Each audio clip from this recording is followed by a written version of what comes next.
Deci o să ne pregătim să începem din nou. Thank you so much for staying in such a hot room and still just being really attentive.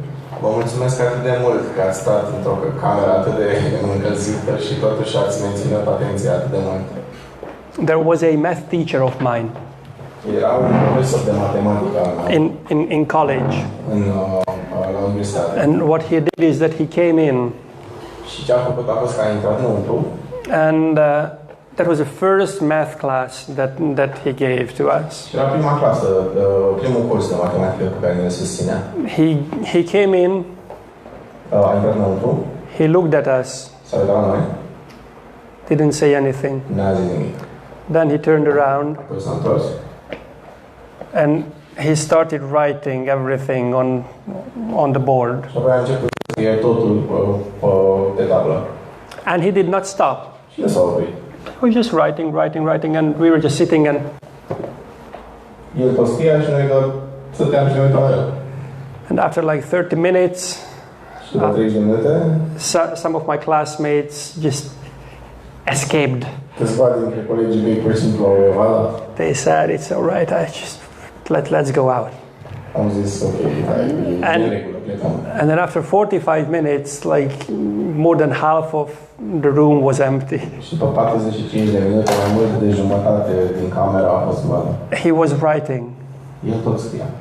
and then he turned around. Și toată s-a întors, He looked at us, s-a uitat la noi and he said, și a spus, "Thank you. mulțumesc, You are worthy to be taught math."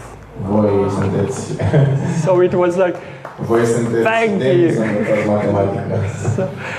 so thank you very much for being here. Deci mulțumesc foarte mult că sunteți aici, cu alte cuvinte. Even it's a bit hot. Și este puțin cam cald. So there are these 4 R's. Deci sunt aceste 4 R-uri. That's how we call it, the 4 R's of life. Aceste 4 R-uri ale vieții. Rest, Odihnă, race, cursă, competiție, recreation, recreere and relationships. și relații. We can categorize everything what we do in these 4 categories. Putem pune absolut tot ceea ce facem în aceste 4 categorii. Rest is how we take rest, how we sleep, how we just, that's sleep mainly. Odihna înseamnă în mare parte somn.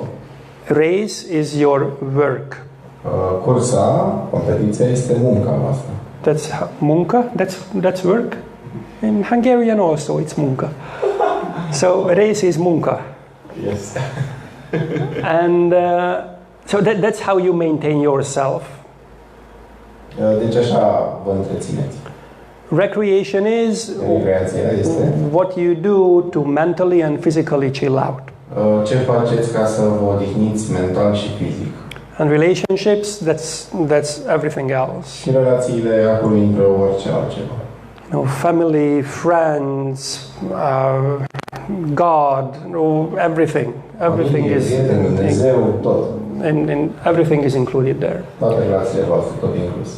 So when we are speaking about setting goals in our life, then we usually speak about these 4 main areas. Deci atunci când vorbim despre a seta niște țeluri în viață, de obicei trebuie să discutăm despre aceste 4 categorii. And just as you said that we have to have goals to be disciplined, this is how we categorize those goals. Exact așa cum ai spus și tu, trebuie să avem țeluri pentru a fi disciplinați. Ei bine, exact așa categorizăm aceste țeluri. And when we are speaking about balancing life, then these are the 4 things we would need to balance. Și dacă vorbim despre echilibrarea vieții, aceste 4 lucruri trebuie echilibrate. There are some people who are putting extreme amount of time and effort in muncă. Sunt foarte mulți oameni care depun mult prea mult, extrem de mult timp și energie în muncă. Like they work like 14 hours a day. Spre exemplu, lucrează 14 ore pe zi. 16 hours a day. 16 ore pe zi. Sometimes 26 hours a day. Chiar câteodată 26 de ore pe zi. But the result of that is that they will have less time for rest. Dar rezultatul acestui lucru este că vor avea puțin timp pentru odihnă. They will have less time for relationships. Vor avea mai puțin timp pentru relații. And those relationships will be narrowed. Și aceste relații vor deveni înguste. They will have relationships only that help them attaining their Muncă goals. Vor avea doar relații care să-i ajute să atingă doar țelurile de muncă. And recreation, Și recrearea, that's, if someone is focusing on work extremely a lot, then recreation is out of the picture. dacă cineva se concentrează cu adevărat pe muncă, de obicei recreația iese din poză. So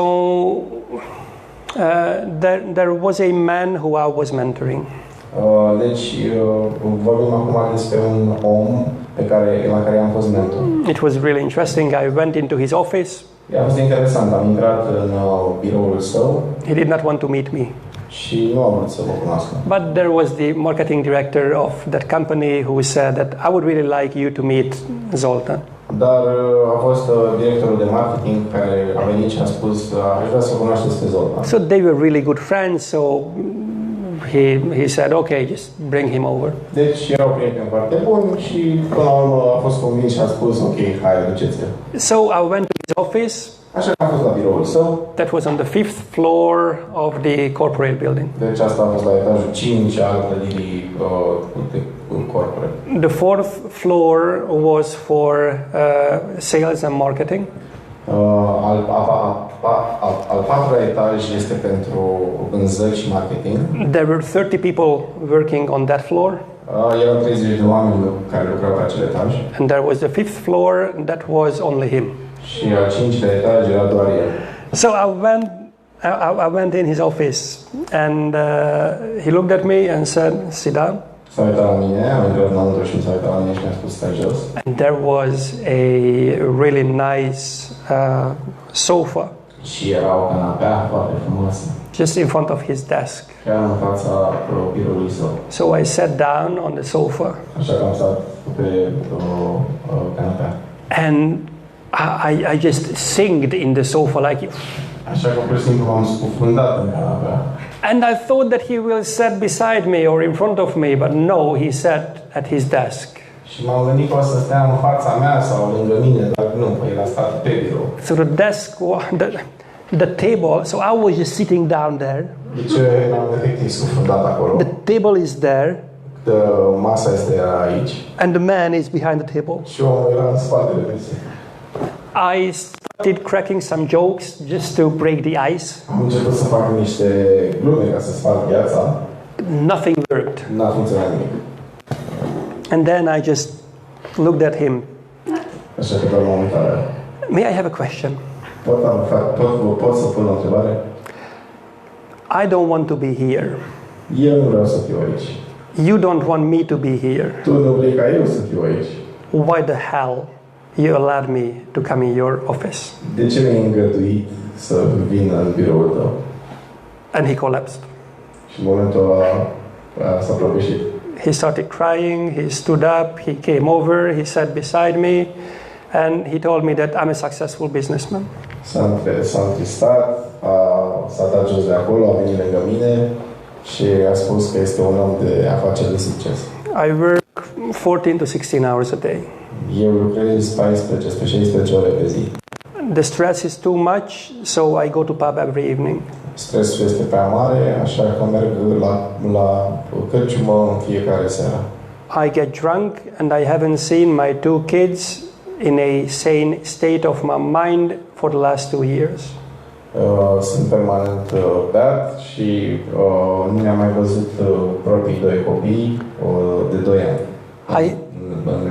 În minte trează. I had several surgeries and I had cancer. Am avut diverse operații, am avut și cancer. And I'm only 45. Și am doar 45 de ani. I don't know what to do. Nu știu ce să fac. Help me. Ajută-mă. So, race, that's really important. Deci cursa este foarte importantă. But there are other things in life that are also important. Dar mai sunt și alte lucruri în viață care sunt importante. You cannot stand on one leg for a long time. Nu poți sta într-un singur picior pentru foarte mult timp. So we have to have a balanced life. Deci trebuie să avem o viață echilibrată. And that balance should be reflected in your goals in these 4 areas. Și echilibrul vostru trebuie să se reflecte în țeluri în aceste 4 arii. Do you have any goals in sleep Avem țeluri în somn? or rest? Do you have? Yeah, you have. Fantastic. Aveți? Anyone else? Okay, 2 people in the room. 3, 4, 5, 6. Okay, that's good. What are your goals in sleep? Sleep early and wake up early. Okay, that's very good. What are your? To have a constant schedule. Okay, For waking up and at the same hour, and also to sleep at least 7 hours. oh, fantastic. Să avem un itinerariu de somn propriu-zis și să ne ținem de el. Anyone else would like to share their sleeping goal? Să ajung să mă odihnesc mai puțin. To get to rest less. Oh, okay. Yeah, that was my goal for a little time. A fost și țelul meu pentru puțin timp. In regards to this, there's a really good technique. Revenind la subiect, există o tehnică. And I developed some of those techniques, and I told you that I will share some of these with you. Și am dezvoltat câteva tehnici și v-am promis că o să le împărtășesc cu voi. So there is a sleeping cycle. Deci este un ciclu de somn. And the sleeping cycle is about 90 minutes. Și ciclul de somn de obicei este de vreo 90 de minute. So you can try it. You can try it. It works like magic. Puteți încerca, funcționează cam precum magia. So when you wake up at the end of that cycle, or towards the end of the cycle, or at the beginning of the next cycle, then you will be really fresh. Dacă vă culcați și vă treziți la sfârșitul ciclului sau chiar la începutul următorului foarte aproape, vă veți trezi foarte fresh. If you wake up in the middle of it, you will feel miserable. Dacă vă treziți fix în mijlocul ciclului, vă veți simți groaznic. So sleeping 7 hours, it's okay. Deci să dormiți 7 ore este ok. But if you sleep 6, or if you sleep 7.5, you will feel much more refreshed than sleeping 7 hours. Dar dacă veți dormi 6 sau 7,5, vă veți trezi și mai bine decât dacă ați fi dormit prima normă. So it's 90 minutes. Deci este vorba de acest ciclu de 90 de minute. So you can sleep 4.5, 6, 7.5. Poate și puteți să dormiți 4,5, 6, 7,5. 9. 9. I'm not quite sure of 9. Nu știu dacă aș putea recomanda 9 ore. 6 and 7.5, that's a manageable thing. 6 sau 7 și jumătate, eu cred că se poate realiza. And when you go to sleep, it's always important that you sleep in a clean environment. Și când mergeți să dormiți, este foarte important să dormiți într-un loc unde este curat, tot în ordine. Fresh air. Să fie aer proaspăt. Fresh beddings. Să fie și lingeria patului să fie curată. Having a shower before going to sleep. Să faceți și un duș înainte să vă culcați. Not putting any water on the head. In the evening. Să nu puneți niște apă în water in the head? Yeah, if you take shower, just don't shower your head. Deci să nu vă puneți. In the evening. Seara să nu vă spălați pe cap. Because if you don't dry your hair properly after that, then you could get a headache or anything like that. Pentru că dacă nu vă uscați capul cum trebuie înainte să vă culcați, foarte, foarte atent, o să vă doare capul. And before you go to sleep, what do you do? Și înainte să mergeți la culcare, ce faceți? Okay, some meditation. Okay, that's good. Okay, anything else? Crearea unui stări pozitive Deci a dormi într-o stare pozitivă, spirituală, mai relaxată. Try to become more relaxed, more calm, and clear our heads in order to initiate the sleep cycle. Okay, how do we clean our heads in the evening before going to bed? Cum ne curățăm mintea? Oh, okay, turn off electronic and Wi-Fi and Bluetooth Să and închidem toate ecranele care emană lumina albastră. that definitely helps, but there is another real practical thing that you would need to do before you go to sleep. Categoric acest lucru ajută, dar mai trebuie să mai faceți câteva lucruri. That will take 100% of your anxiety away. Care vor lua 100% din anxietățile voastre afară. Yes. Eu, înainte de a dormi, caut 5 lucruri pentru care pot fi recunoscătoare, care s-au întâmplat în ziua respectivă. I myself like to think of 5 things that I can be grateful for in order to clear my mind before I sleep. Amazing. Very good. Very good. What I suggest everyone to do is to go through tomorrow's task list. Ce propun pentru toată lumea să faceți este să treceți prin lista de activități a voastră de mâine. Write down everything what you will do tomorrow. Încercați să scrieți tot ceea ce aveți de făcut mâine. Don't keep anything in your mind. Nu țineți nimic în minte, nu lăsați nimic să țineți minte. So the next day you wake up, the first thing you do is already planned. You already know what to do when you wake up next day in the morning, so you won't have any reason to snooze. Spre exemplu, mâine dimineață, sunt destul de sigur că toți știți care e primul lucru pe care trebuie să-l faceți și dacă îl veți ști și îl veți scrie, veți observa că nu mai veți simți nevoia să apăsați pe snooze. And when we wake up in the morning, there is, people call it the golden hours. Că dacă vă treziți de dimineață, oamenii spun acestei perioade de timp orele de aur. And they say that it starts 45 minutes before the sun rises. Și se spune că acest timp începe cu 45 de minute înainte să se ridice soarele pe cer. And it ends 45 minutes after the sun rose. Și se termină cu 45 de minute după ce soarele a pus. But you don't have to check the sun rise every morning. Dar nu trebuie să vă uitați după soare în fiecare dimineață. The main thing is that when you wake up in the morning, the first thing you do is what changes your life the most. Ideea din spate, de fapt, este că primul lucru pe care îl faceți în fiecare dimineață va fi lucrul care va avea cel mai mare impact asupra vieții voastre. You don't deal with any work.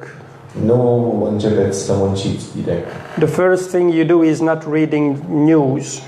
Primul lucru pe care îl faceți nu este să citiți știrile. Or reading your emails. Sau să vă citiți e-mail-urile. Or listening to the radio. Sau să ascultați radioul. The first thing you do when you wake up after taking shower and all of these things is that you focus on how can you develop yourself the most. După ce faceți activitățile de mentenanță ale corpului, primul lucru pe care trebuie să-l faceți este să reflectați asupra ce va avea impactul cel mai mare asupra vieții voastre în momentul acela. That's why, well, there are several things what we could do. One is reading books. Sunt mai multe lucruri pe care putem să le facem. Spre exemplu, prima este să citim cărți.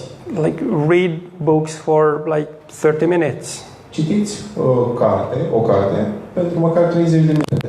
Listen to a lecture or a class or a speech about those things that help you. Referitor la lucrurile pe care le-ați identificat că doriți să le dobândiți, ascultați o lectură sau ceva pe internet de la niște maestri ce tratează exact acele subiecte pe care doriți voi să le atingeți. When I wake up in the morning, usually I try to listen to 3 or 4 of these short things, like 3, 4, 5 minutes. Eu, spre exemplu, când mă trezesc dimineața, vreau să ascult vreo 3 sau 4 lucruri dintre acestea pentru câteva minute. And I try to read. Și totodată încep să citesc. Because this is the foundation for my whole day. Pentru că asta este fundația pentru restul zilei mele. And also what I do is that I go through my task list. Și totodată ce fac este că trec prin lista mea de țeluri și de obiective. Okay, so this is my task list. Okay, what will I do when I get to my office? Ok, deci aceasta este lista mea de obiective. Ce trebuie să fac atunci când ajung la birou? What will I do when my wife will wake up? Ce voi face atunci când se va trezi nevasta mea? What will I do when my children will wake up? Ce voi face atunci când se vor trezi copiii mei? So what will we do together? Ce vom face împreună? All of these things are just written down in the task list. Toate aceste lucruri sunt scrise pe lista de obiective. So that's rest, that's sleeping. Deci asta este odihnă. Sleeping is not only when we are asleep. Odihnă nu înseamnă doar să dormi. And then race or muncă. Și acum cursa, adică munca, You have to be organized. trebuie să fiți organizați. And organization is not an easy thing if you have a lot of things to do. Și organizarea este extrem de grea dacă aveți multe lucruri de făcut. But there is one basic rule in regards to organizing your things. Dar există o regulă de bază atunci când vine vorba despre organizarea lucrurilor. Even the best tool is only as good as the person who's using it. Chiar și cea mai bună dintre unelte este atât de bună cât meșterul ce o folosește. So it doesn't matter what tools you use. Deci nu contează ce unelte folosiți. If you use it, it will work. Dacă le voi folosi, vor funcționa. For many years, I was just using paper and pen. Pentru foarte mulți ani am folosit hârtie și creion. And for me, it was working. Și pentru mine funcționa. And now I have so many things that I need a computer to keep track of everything. Dar acum am atât de multe lucruri de făcut că trebuie un calculator să țin minte toate lucrurile. Just this morning, we were just checking how many project groups I have that I'm working on. Spre exemplu, chiar azi dimineață verificam câte grupuri de proiect am în care trebuie să lucrez. So these are not projects, these are project groups. Deci acestea nu sunt proiecte, sunt grupuri ce înfăptuiesc proiecte.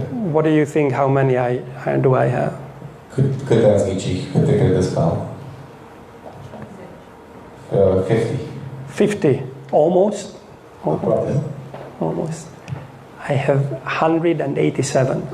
Am 187. I mean, I can't do that on a paper. Nu pot să fac așa ceva pe hârtie. It just doesn't work. Nu ar funcționa. But for handling tasks, let's speak about just that thing for a moment. Dar când vorbim despre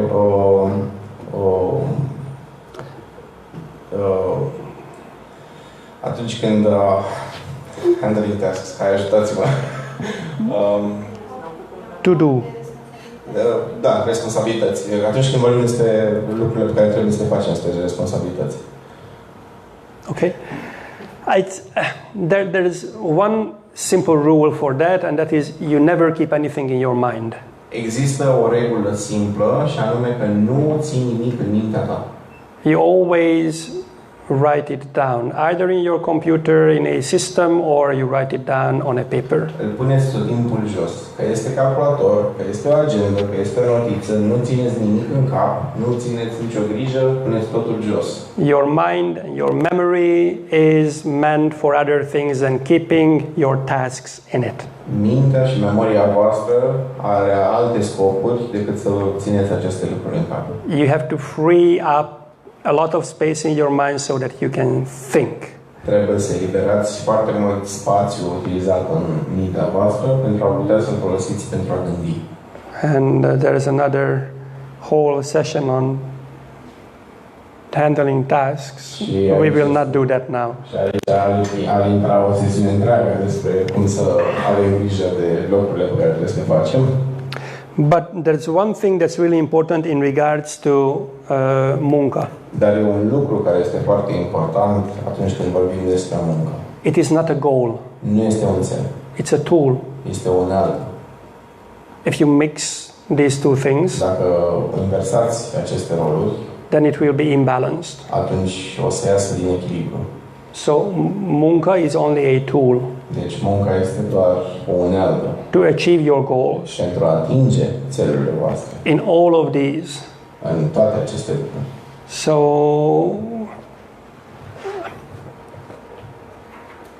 just remember that, okay? That is just so important. Otherwise, everything will be just flipped over. Deci țineți minte lucrul acesta, pentru că altfel totul o va lua rază. And then recreation. Și apoi recrearea. How many of you have done any recreational thing in the last week? Câți dintre voi ați făcut lucruri în scopul recreierii în ultima săptămână? Okay, almost. What did you do? Ok, ce ați făcut? Playing, reading, praying, reading. Reading, praying, playing, meditation, walking, reading. Okay, anyone else? Dancing, fantastic, absolutely, dancing, scuba diving, parachute, Not so hard. amusement parks, theater. No, okay, none of these things. Any one of you doing sports as a hobby? Okay. So all of your hobbies, all of those things that helps you to focus on your goals. Deci acestea toate sunt lucruri care vă ajută să vă concentrați pe țelurile voastre. To help you clearing your mind so that you can focus on your goals. Those are coming into recreation. Vă ajută să vă eliberați mintea pentru a avea grijă de restul lucrurilor. There are two main categories there. Sunt două categorii principale aici. One is physical and the other is mental. Unul este fizic și altul este mental. We will not speak about that too much anymore. Relationships. Nu vom vorbi foarte mult despre asta. Vom trece acum la relații.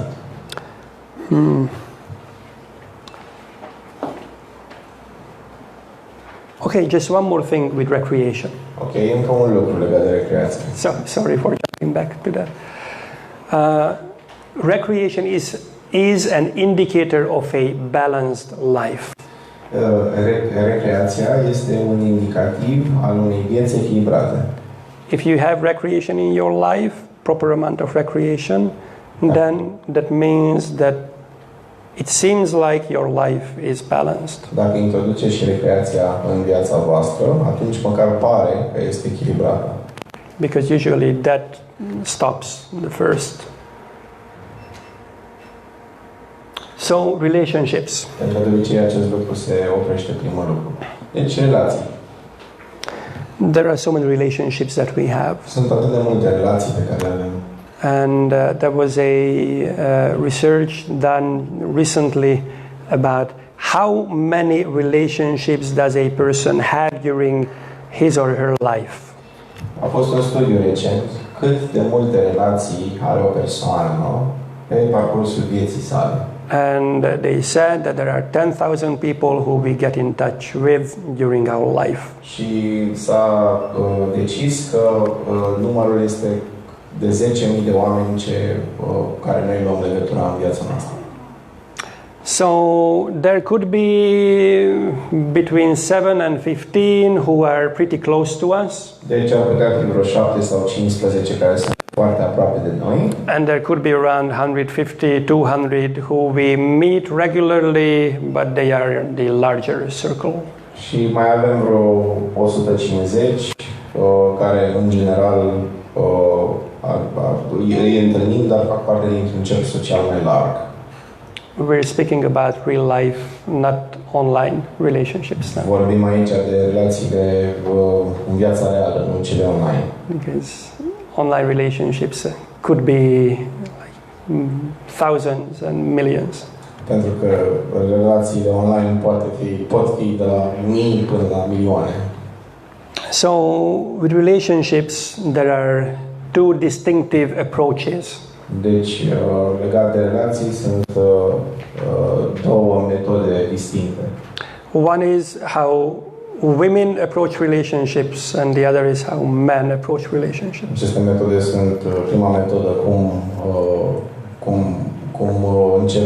cum folosesc această metodă bărbații și cum o folosesc femeile. I live with three ladies. Eu locuiesc cu 3 domnișoare, my wife and 2 daughters. Nevasta mea și cele 2 fiicele mele. And for a couple of years, even my mom was living with us, so I was living with 4. Și pentru câțiva ani chiar și mama stătea cu noi, așa că stăteam cu 4. So I think I have some realizations about the distinctive nature of the 2 approaches of relationships. Deci cred că am o mică experiență legată de felul în care cele 2 grupuri abordează cele 2 metode. There are several things here that are worthy of mentioning. Și sunt câteva lucruri care merită menționate aici. One is that we have to understand the other person's nature. Prima este că trebuie să înțelegem natura celelalte persoane. And it's always good to relate to the other person how he or she would like to be related to. Și este foarte bine să conversăm cu acea persoană și să-i spunem cum ne-ar plăcea să relaționăm cu ea. And there was an elderly couple. Era la un moment dat un cuplu bătrân. They were married for 45 years or so. Erau căsătoriți de 45 de ani sau ceva de genul. They went through a lot of things. Și au trecut prin foarte multe. And once we asked them, what's the secret?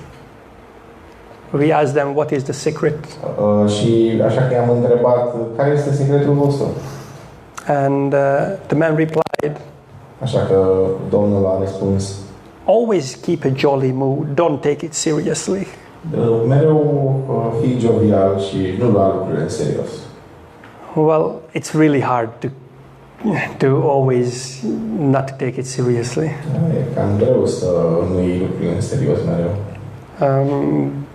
But we have to think like that.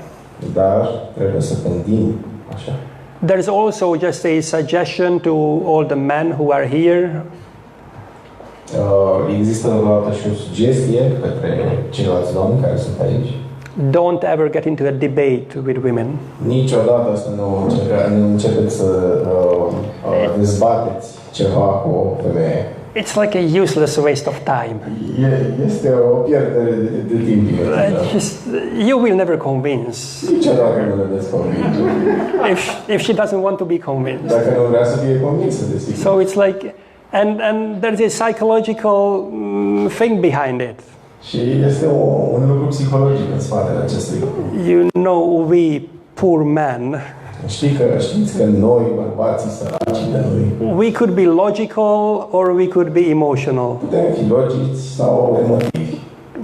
For the ladies, they have an amazing mind and an amazing brain. Pentru domnișoare și doamne, în schimb, au o minte incredibilă și o putere de mentală incredibilă. They can do the 2 things together. Pot face aceste 2 lucruri împreună deodată. They could be logical and emotional at the same time. Pot fi și emotive și logice în același timp. And man, that really drives us crazy. Și frate, asta chiar ne enervează pe noi bărbați. You know, for us, for man, it's very life is simple. It's like here's a bracket, there's a box, there's a box, there's a box, and it's like these are distinctive, separated issues. Pentru noi bărbații avem aceste cutii, avem cutia asta și asta și știm ce trebuie să facem și ce să punem în ele. Sunt lucruri distincte. For ladies, pentru domnișoare, it's like everything is connected with everything else, everywhere. Trebuie să vină dincolo și cu dincolo. It's like don't even try to argue. Nici măcar nu încerca să dezbați. It's a waste of time. Este o pierdere de timp. You know, it's like I give a logical reason. Și am făcut o raționalizare logică. There's an emotional reply. Există un răspuns emoțional. I reply emotionally, Eu răspund emoțional. meaning my logic is out of the window, Logica mea e și pe geam. and then immediately a logical answer comes. Și apoi vine imediat răspunsul logic. And it's like I'm bewildered. What's going on Și nu mai here? știu It's ce se like întâmplă. I just give a logical, and Tocmai then ți-am dat răspunsul logic, mi-ai dat răspunsul emoțional, așa că nu mai avem. and then I became upset, and she's asking why am I upset? Și apoi eu mă supăr și ea mă întreabă, de ce te superi? So it's like the best thing is just say yeah, yes, yeah, Așa că cel mai bun lucru este să spui, da, e dreptate. and just do as you like. Și să faci exact cum vrei tu. So relationships, it's a real tricky thing Deci relațiile în general sunt un lucru cu duș și întors. because everyone would like to be happy, Pentru că, de fapt, toată lumea își dorește să fie fericită. and happiness comes from relationships. Și fericirea vine din relație. And happiness will not come from money. Fericirea nu va veni din bani. Happiness will not come from a big house or a big car. Fericirea nu va veni nici dintr-o casă mare și nici dintr-o mașină mare. When I'm speaking with high-level managers, then I always say that there's always a bigger car, there's always a bigger house. Când am de-a face cu manageri ale firmelor mari, mereu îmi spun că mereu este o casă mai mare și mereu este o mașină mai mare și mai bună. There's always a more beautiful woman and there's always a bigger ship. Mereu este o femeie mai frumoasă și mereu este o barcă mai frumoasă și mai mare. The key to be happy is to be satisfied. Cheia să fii fericit este să fii satisfăcut. Without satisfaction, you will not be happy. Fără satisfacere nu poți fi fericit.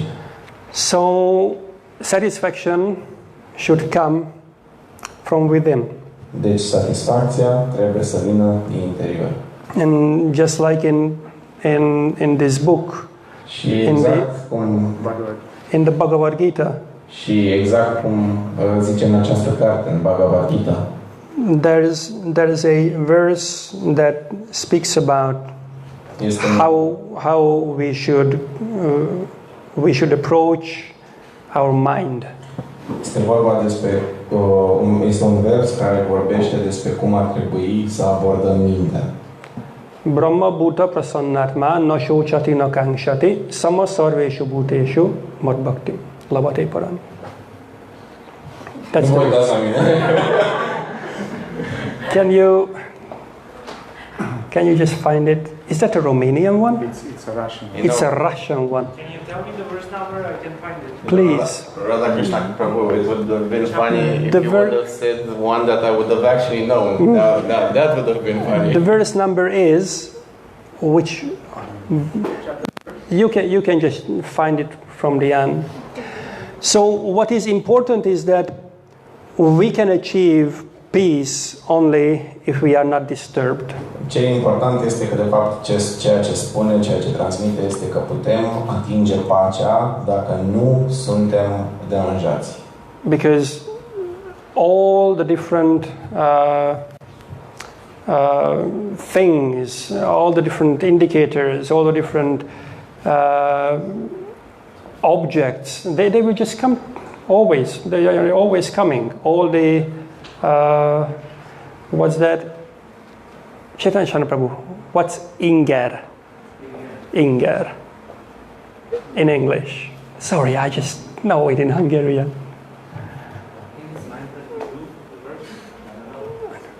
Anyway, so you will always be exposed to so many things that are surrounding you. Deci, no, the thing that you said earlier. It's okay. You will always have a lot of things. Sau vor fi mereu lucruri foarte multe care vor veni spre tine. Vor veni de la obiecte, vor veni de la indicatori pentru lucrurile pe care trebuie să le faci, vor fi inspirații, dar tot timpul se rezumă la acest lucru. So you have to be able to control your mind. Trebuie să fii capabil să-ți controlezi mintea. And controlling the mind is quite hard. Și să-ți controlezi mintea este destul de greu. Because the mind is flickering. Pentru că mintea pâlpâie. It goes here and there, here and there, here and there. Aici, acolo, aici, acolo, aici, acolo. It focuses only on one thing at a time. Se concentrează doar asupra unui singur lucru deodată. But it can change the focus quite rapidly. Dar poate să schimbe atenția foarte rapid. So what we put in, that's what it will focus on. Deci ceea ce băgăm în ea, pe acel lucru se va concentra. So if we put in positive things, then it will focus and try to find positive things. Deci dacă punem în ea lucruri pozitive, ea va încerca să se orienteze și să găsească lucruri pozitive. If we put in productive things, it will focus on productive things. Dacă vom pune lucruri productive, ne vom concentra pe lucruri productive. So we have to be satisfied what we have. Deci trebuie să fim satisfăcuți de ceea ce avem. That is the foundation to be able to free your mind. Aceasta este fundația pentru a fi capabili să-ți eliberezi mintea. To control your mind. Să-ți o controlezi. That is the foundation. Asta este fundația. So be satisfied what you have at the moment and develop yourself from within. Deci încearcă să înveți să fii satisfăcut cu ce ai în momentul de față și fericirea și satisfacția să vină dinăuntru. And that internal development should be the foundation of your happiness. Pentru că trebuie să-ți pui baza și fericirea pe dezvoltarea ta internă, pe felul în care te dezvolți. And that internal satisfaction or internal happiness will be based on relationships. Pentru că acea satisfacție internă va fi bazată pe relații. If our goal is to attain something higher than material, dacă țelul nostru este să atingem ceva mai sus deasupra materialului, then this satisfaction will always grow and it will be constant. atunci satisfacția asta doar va crește din ce în ce mai mult și va crește constant. If our focus is to have material happiness, then it will be up and down, up and down, up and down. Dacă țelul nostru va fi să atingem fericirea în lumea materială, în material, atunci fericirea noastră va juca de sus în jos, de sus în jos. So, to balance life, we need to have a tool to be able to control the mind. Deci, ca să putem echilibra viața, avem nevoie de o unealtă pentru a controla mintea. And that tool to control the mind properly is meditation. Iar această unealtă pentru a controla mintea propriu-zis este meditația. There are 3 different types of meditation. Sunt 3 tipuri diferite de meditație. He has the verse and he would like to read the verse. Okay, Are versetul, vrea să citească. it's 1845. I will read it in English first and then I will translate it. One who is thus transcendentally situated at once realizes the supreme Brahman and becomes fully joyful. He never laments or desires to have anything. He is equally disposed toward every living entity. In that state, he attains pure devotional service unto me. Cineva care este astfel situat, de îndată realizează supremul Brahman și devine pe deplin bucuros. Astfel, acea persoană niciodată nu se lamentează sau dorește orice. Astfel, el este situat, este echidistant față de orice identitate vie și în acest stadiu atinge serviciul devoțional pur față de mine, personalitatea supremă a divinității. Thank you. So, there are 3 types of meditation. Deci, revenind, sunt 3 tipuri de meditație. There is one that everyone can do at home in their own solitude. Este una care o poate face absolut oricine în solitudinea lor. The other is that we do together and we are chanting together. A doua este una pe care o facem în grup și o facem cântând împreună. And the third is when the mood gets really high and Then we dance. Iar a treia meditație este atunci când a doua merge atât de bine că începem să dansăm. All of these three types of meditation are bona fide. Toate aceste trei tipuri de meditație sunt autentice. The first one is called japa. Prima se numește japa. The second is called bhajan. A doua se numește bhajan. And the third called kirtan. Și a treia se numește kirtan. So I meditate quite a lot. Eu meditez destul de mult. I meditate at least 2 hours a day. Meditez măcar 2 ore pe zi. And once a year I try to meditate 24 hours. O dată pe an încerc să meditez 24 de ore. Have you ever tried that? Încercai o dată? How many of you tried that? 24 hours? 3? 4? I did that also. 24 hours, you know, it's like you started and then you did 2 hours and you're happy. Wow, that's fantastic. 2 hours is over. 24 de ore. Începeți primele 2, le faceți și deja începi să fii fericit. Wow, am reușit asta. And then you are 6 hours. Și după aia ajung la 6 ore. And you start thinking, oh, what's going on here? Și începi să te gândești, stai așa puțin, ce se întâmplă aici? What am I doing? Ce fac? Why am I doing? De ce fac asta? I cannot control my mind. I have to focus on the mantra. Nu pot să-mi controlez mintea, trebuie să mă concentrez pe mantra. And then it's 12 hours. Și după aia trec 12 ore. It's only half time. Eu am ajuns pe la jumătate.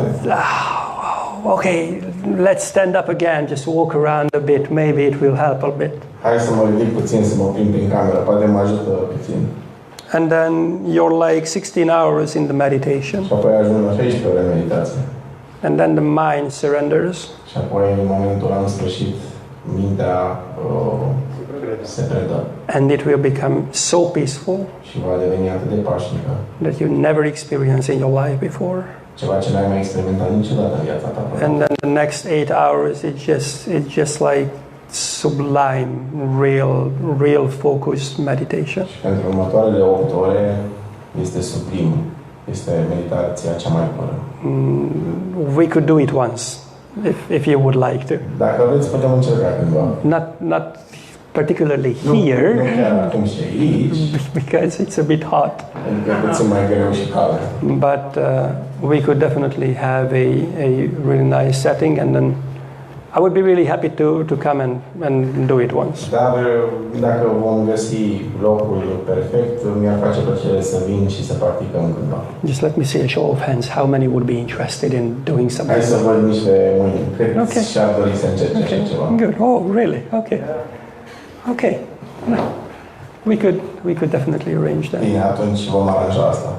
Is that trip in August that I guess you come to in the ferry? Yes, and we will not be able to do that 1 full day meditation out of 2 days of program. We already have too much to do there. But yes, definitely we will arrange that.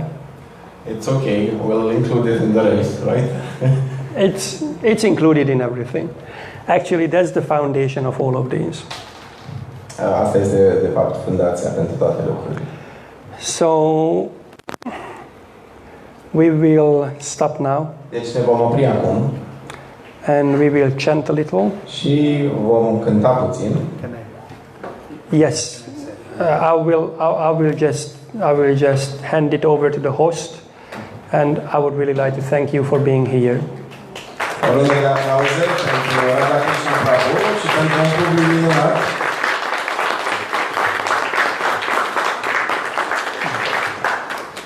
Dacă îmi permiteți, o să fac un mic rezumat la lucrurile care le-am discutat astăzi. You should translate it. You can just tell it to me. If you allow me, I'll make a short resume of what happened here. În acea pauză care am avut-o între aceste două sesiuni, And the little pause that we had in these two sessions, cam 99% din membrii, din musafirii noștri care au participat astăzi la acest workshop, close to 99% of the members that have participated in this workshop, Ei au avut o atitudine foarte favorabilă la lucrurile care le-au auzit, care le-au învățat astăzi. they've had a favorable attitude towards the things that they've learned today. Și am avut câțiva prieteni musafiri care au fost puțin poate mai sceptici referitor la lucrurile, pentru că sunt lucruri care sunt comune, deseori auzite și așa mai departe. And we also had some skeptical people that are used to these kinds of sorts of things and thought that these are already known.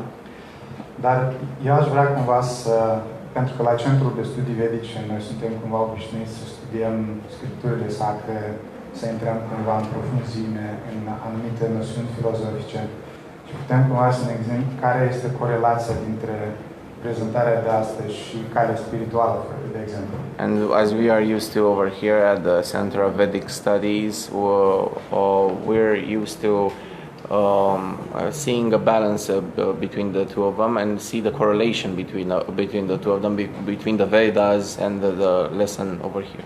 Dar noi trebuie să înțelegem două lucruri foarte importante. But we have to understand the two very important aspects. Scripturile vedice explică un moment foarte important, Satvamya Brahma Darshati. Pentru a atinge o realizare spirituală, cineva trebuie la început să fie elevat în modul bunătății. But also in the Vedic tradition we have we have this scripture that has this verse in which you need to elevate your. In order to have a spiritual realization, you have to attain the mode of goodness. In order to have a spiritual realization. Thanks. Thank you. Maybe you haven't heard it. He's the perfect translator. Yes. I can repeat what you say.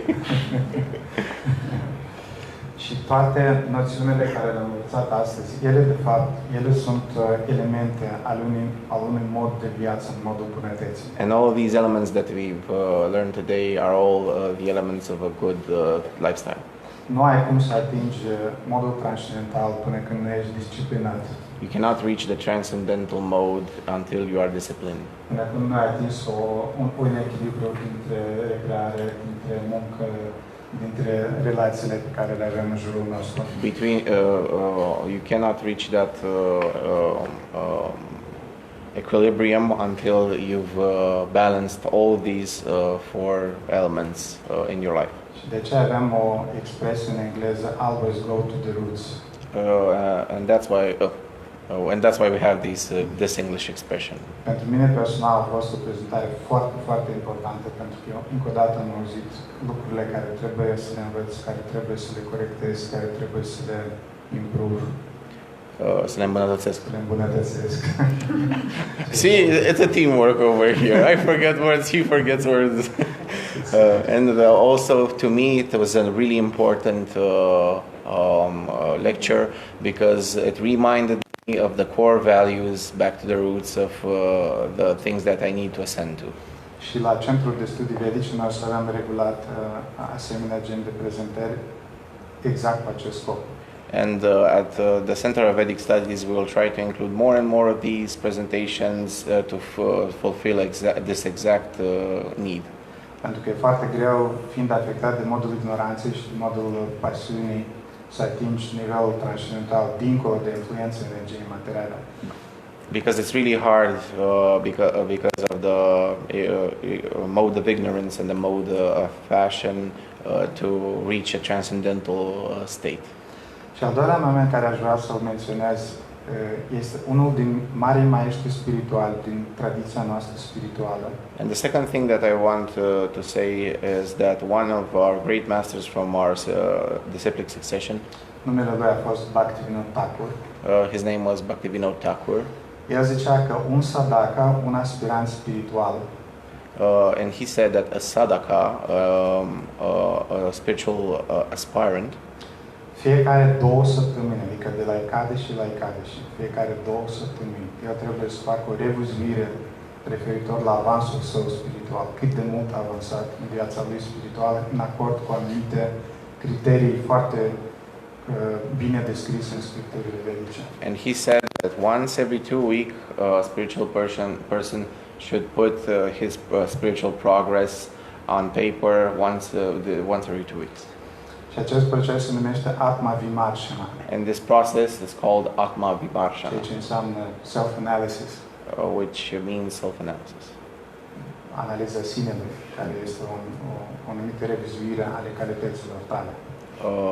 An analysis of yourself,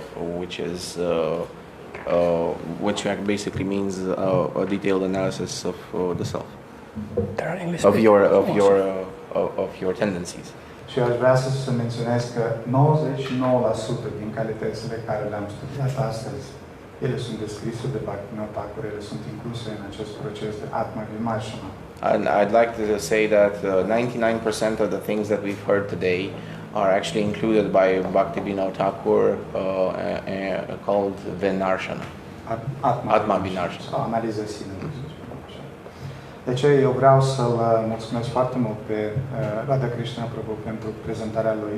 That's why I'd like to thank very much Radha Krishna Prabhu for his lecture today. Și vreau să vă reamintesc și acum și pentru viitor ca să avem cumva niște valori comune. Una din valorile noastre este noi nu ascultăm pentru informații noi, noi ascultăm pentru transformare.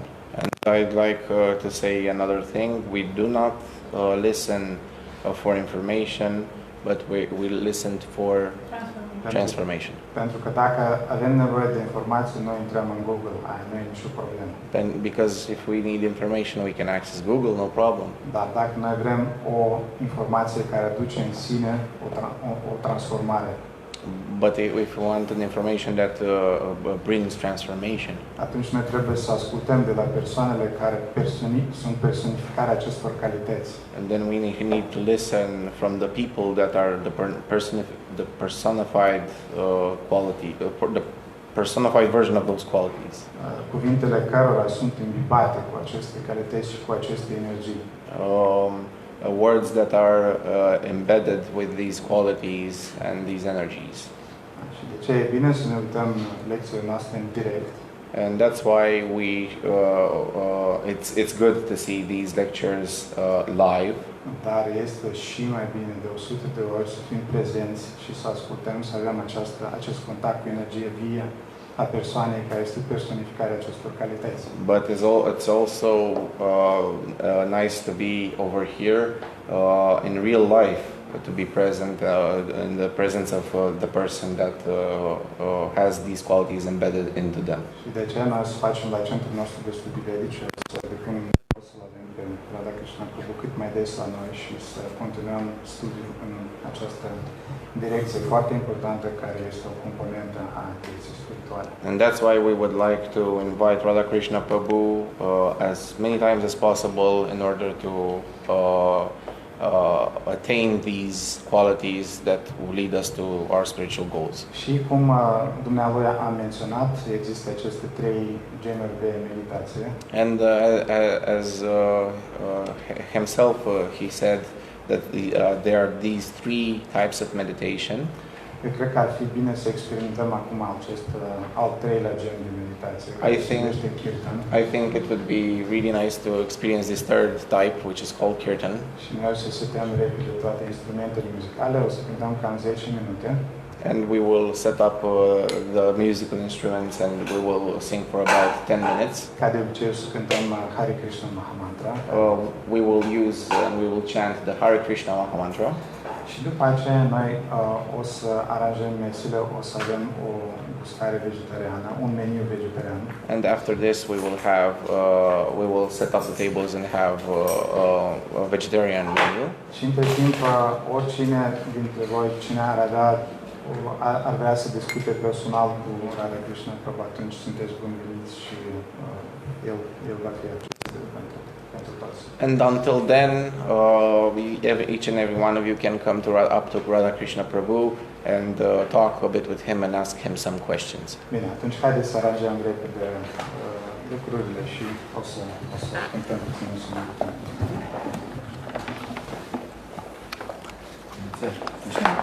Thank you. Thank you. Would you like to sing? No. If you are tired, I mean, I can sing, No, but I'm okay. yes, better with you. Mai acolo să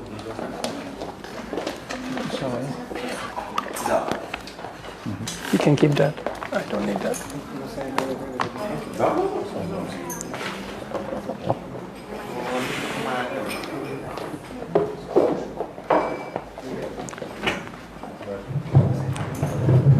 Thank you.